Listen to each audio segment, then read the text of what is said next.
Hi mga kamadi, ito nga't aurang-aura na naman ako kasi may summer outing nga yung asawa ko. Akala ko yata ako yung empleyado.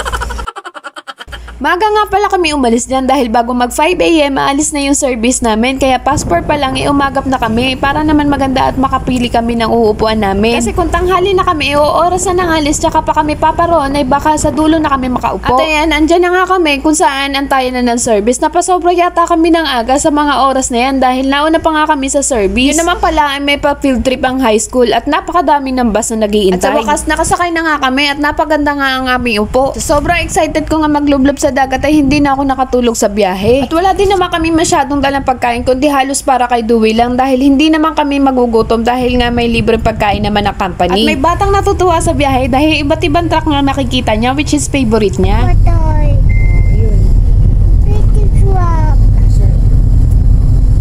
At andyan na nga kami sa mga oras na yan sa Kota Kaluarga, Batangas. Dahil nga may konti kalayuan pa yung beach resort ay kailangan bumaba at maglakad papunta. Pero buti na nga lang may service kapag may kasamang bata, nakaligtas tayo sa paglalakad.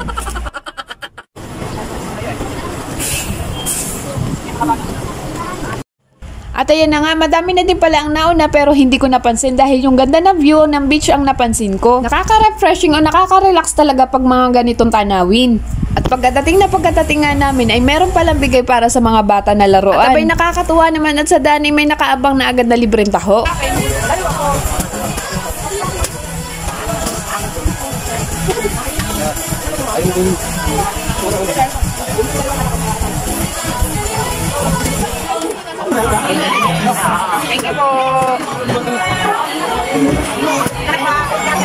Ilapag nga lang namin yung gamit at kumuha na nga agad kami ng pagkain pang umagahan at kami ay nagugutom na. Meron po silang libreng pa-adobo special para sa umagahan.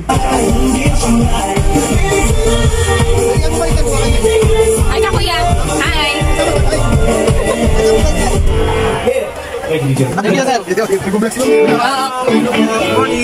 Morning! Hindi ko na nga pinatagal kahit nakakakain lang ay naglibot na nga agad ako for the video and person. Diba kahit kainitan kung ganito naman makikita mo araw-araw ay kahit papano baliwala yung init na yan. Hindi katulad kapag nasa bahay ka makikita mo lang yung mga kapitbahay mong CCTV.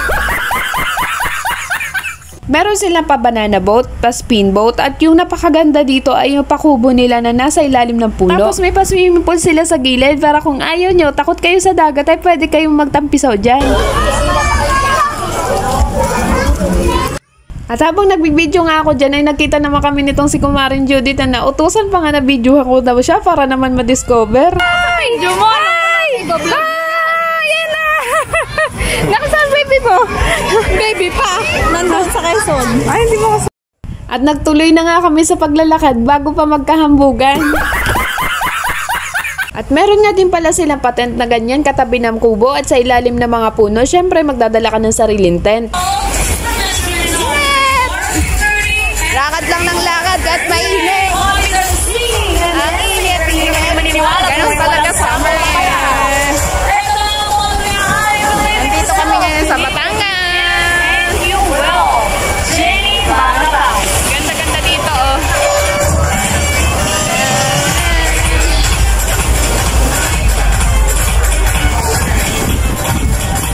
Habang may ano doon, may contest, may pa-contest doon. Lalakad-lakad muna kami.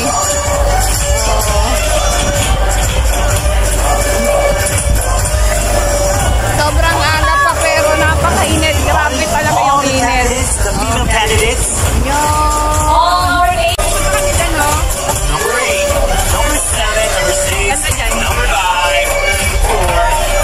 Bumalik na nga kami sa aming pwesto at oras na nga nakainan. Lagi ba naman kami nagugutom at libre din naman ang aming lunch? Siyempre, bongga nga ngayon dahil may pa-artista nga sila na si Sugar Mercado at si Diana Meneses. Nagpa-picture pa nga ako sa dalawang lodi. Sa ganda ba naman ay para yata akong biglang naging lalaki. Yes, thank you so much, Sugar Mercado! Grabe! Ang sex bomb natin. Grabe! Ang init-init, mas lalong pinait na baliw-baliw tayo lahat. At pagkatapos nga namin manood sa komedyante si Sugar na bentang-benta talaga sa akin mga jokes niya. Naglibot nga ulit kami at ayan ba naman kagandang lugar ang nakita namin ay nakaka-relax din talaga. Tamang-tama ito sa mahilig mag-model sa mga sulok-sulok.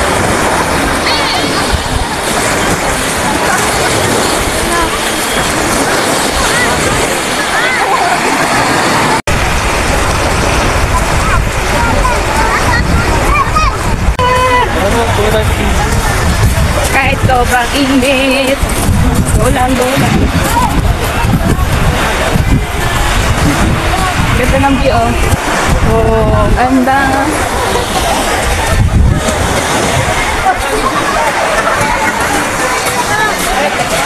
Nung kami nga ay nakaramdam na ng gutom, may bumalik na nga kami. Sakto, mag-bubbles party din naman at ayun na nga, naayon din naman ng inyong kamadi sa party.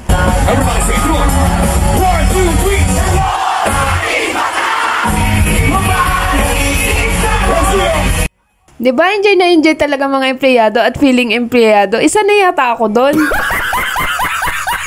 Kami nga ay lumublob na sa dagat at namasulit naman kahit hindi marunong lumangoy ay ayos na iyan para naman matanggal ang mga libag-libag.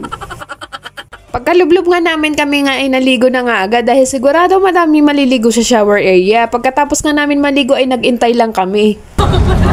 Uwian na. Tapos na ang maliligayang araw kaya babay-babay na Batangas.